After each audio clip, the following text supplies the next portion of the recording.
பொதுவா எங்களுடைய 80% இடத்துல அட்வான்ஸ் கொடுத்ததையும் சேர்த்து ஆளுங்கட்சியின் அழுத்தத்தால் எல்லாம் அட்வான்ஸை திருப்பி கொடுத்து பெரும்பாலும் 80% பஸ்ஸுகள் வந்து கேன்சல் பண்றாங்க.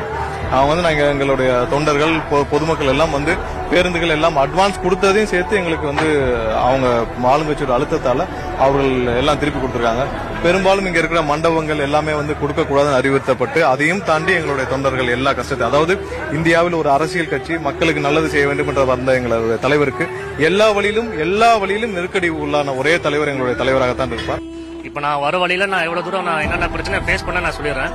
நான் சென்னையில இருந்து கிளம்பும் போதுல இருந்து பாத்தீங்கன்னா என்னோட பஸ் ஃபெசிலிட்டிஸ் எதுவுமே ப்ராப்பரா கிடையாது. ஏன்னா முக்கால்வாசி பாத்தீங்கன்னா யாருமே அலோடு கிடையாது. ஃபர்ஸ்ட் எல்லா ஊர்ல இருந்தும் அலோடு கிடையாது.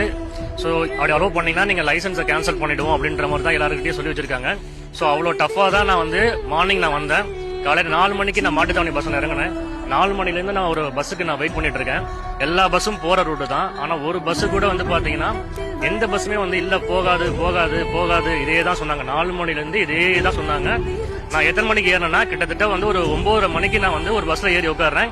அந்த பஸ் போற பஸ் அவங்க என்ன பண்ணிடுறாங்கன்னா கமிட்டி போற பஸ் முன்னாடி அந்த ஒரு நியூஸ் பேப்பரை வச்சு ஒரு ரவுண்டா அந்த பிளேஸை ஃபுல்லா மறைச்சு இந்த பஸ் போகாது அப்படின்னு சொல்லி ஆளுங்களை ஏத்திட்டு அந்த பஸ் போகாது, எங்களுக்கு அலோடு கிடையாதுன்னு சொல்லி எல்லா பஸ்லயுமே இந்த ஒரு பிரச்சனை தான் இருக்கு.